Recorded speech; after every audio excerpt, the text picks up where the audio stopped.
Bonjour à tous, je suis Philippe Lichon, le directeur général d'Europe du Sud pour Dropbox.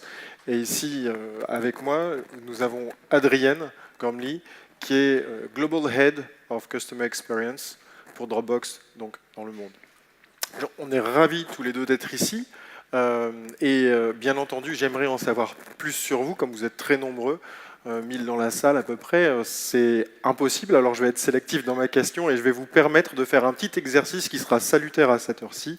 Qui dans la salle a un compte Dropbox? Bravo. Déjà l'ambiance est meilleure et je vais vous demander de vous lever. Oui, ceux qui ont un compte Dropbox vont avoir le droit de se lever, absolument.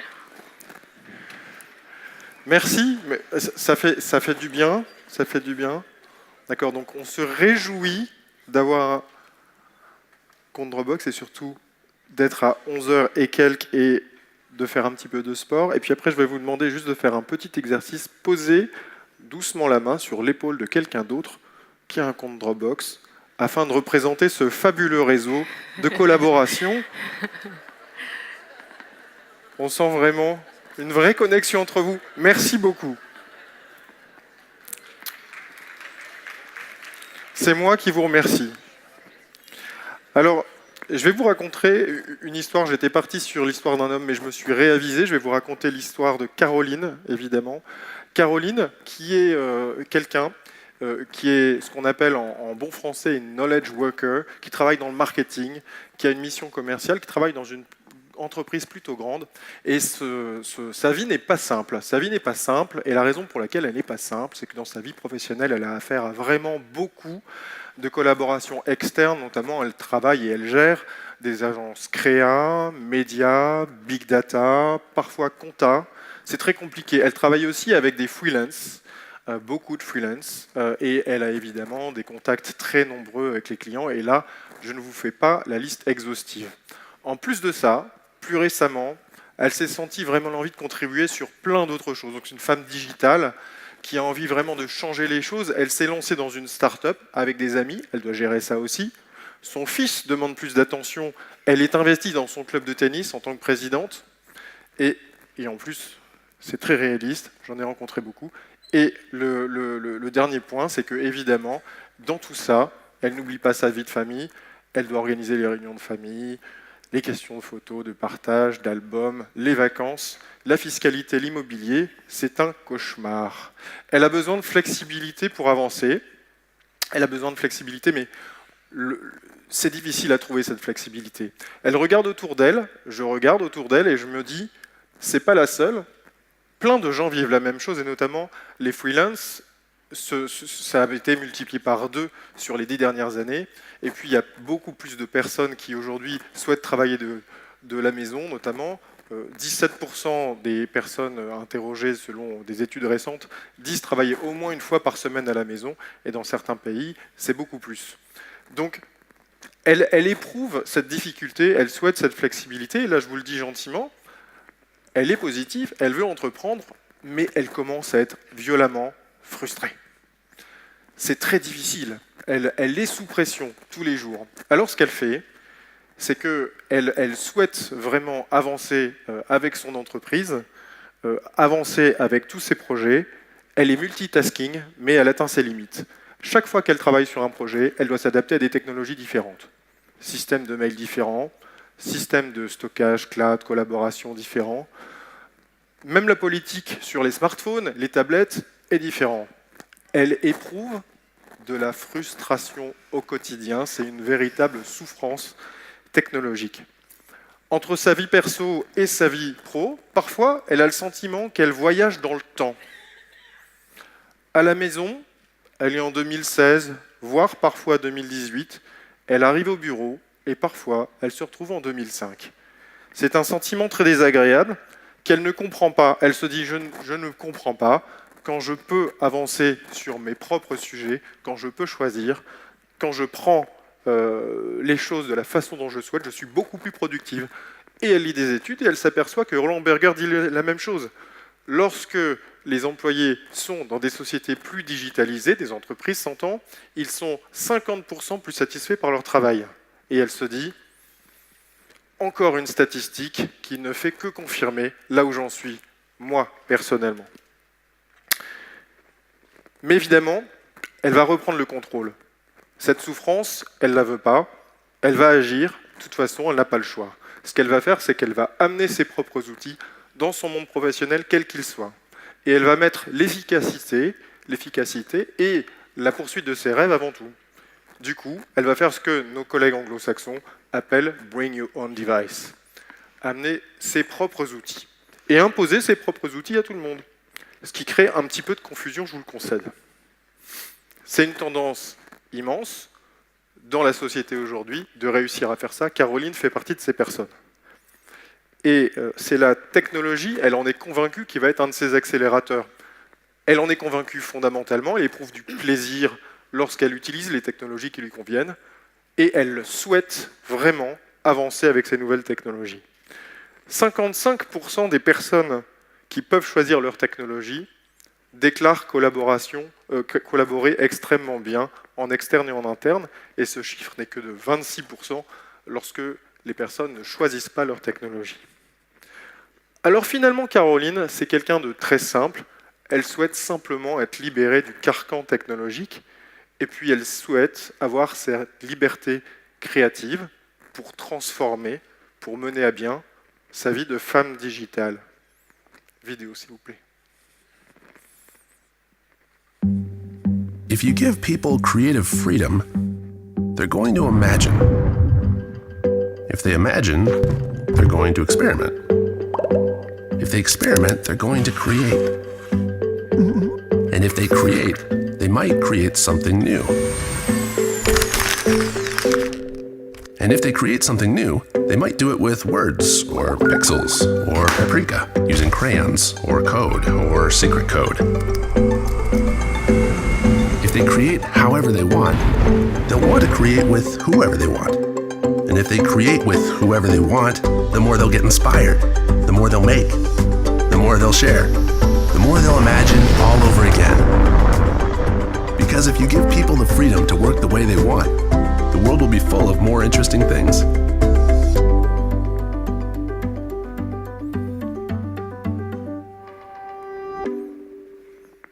Adrienne, thank you for coming to France for that presentation. Really appreciate that.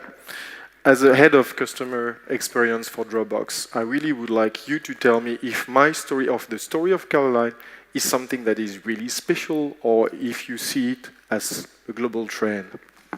Merci, Philippe. Freedom to work the way they want. That summarizes how Philippe has talked about Caroline. And Caroline is not unique, she'll be pleased to know. The future of work and how people want to work is changing dramatically. It's centered around a number of key themes: flexible working, collaboration, and what we've just seen on the video, creative freedom. So Caroline is not alone, and I see this in my role with people and businesses all over the globe. One of the keys to creative freedom is collaboration. And I'd like to take a minute to ask each of you to think about who you collaborate with on a daily basis, on a weekly basis, whether it's people in your office, people in other functions, people across geographies, or people external to your organization. We see a lot of external sharing. And in France, 68% of business users share externally. Philippe also mentioned the 2.5 million freelancers, ever increasing. That's also driving this trend. In Dropbox, we see the same trend across our business users. So of our 150,000 business users, on average, each of them is sharing with 7 external collaborators or organizations. In information that we released on our data and collaboration just this week, we see 3.3 billion shared connections with our users, across our users, between our users. And this has increased 50% in the last year alone, one single year. So there's no question but that collaboration is absolutely key. But what do we mean when we talk about shared connections and so on? Well, I'm going to illustrate with an example of an international customer of ours. This video, s'il vous plaît. This video shows the development of a collaboration network of a customer of ours over 2 years. Employees started to bring Dropbox to work because it was simple, it was easy to use. And it started to get virally adopted. The IT team noticed this and they deployed a pilot. And this is where it gets interesting, because then the individual silos start to collaborate with each other. Those red circles start to merge. Then it goes to a general deployment. And this is where it gets really interesting. Start to watch what happens month over month over month. You can see September, October, November. Every month, the pace of collaboration is increasing. The network connections are increasing. And what we end up with is a huge collaboration network for a global company. And behind every one of these links, what you see is sharing of information and knowledge. When you look at the same video from a geographical perspective, you can also see the progression of collaboration on an international basis. And this is what we see every single day. This is just one example. Explosion of collaboration. However, as Philippe outlined, Carolina has a lot of challenges with collaboration. It's not straightforward. She has all these tools and devices that she has to use versus the ones that are easy to use. So we have to fix this problem for Carolina. So how do we do that?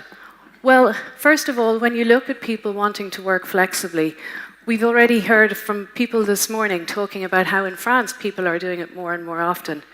And when we take a step back, and I see from a global perspective, the global 1,000 companies, they tell us that 50% of their employees are in some part working remotely. So collaboration is absolutely crucial, absolutely crucial. And how do we do it?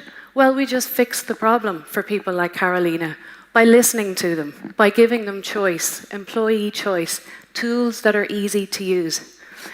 Let me give you a couple of examples from our French customer base. With Lagardère, Pernod Ricard, Naviland Cargo, a subsidiary of the SNCF, BlaBlaCar. In all of these organizations, it started with employees bringing Dropbox to work. They bring it to work, they use it, and the IT department embraced the use of this tool and deployed it more generally. In Naviland Cargo, it was very interesting. A train driver was using Dropbox at home in his personal life, and he thought this would be a fantastic solution for carrying the hundreds of documents and hundreds of pages in his briefcase that he had to have for every journey. The rail operations company or team, they loved the idea, and so a general deployment was issued.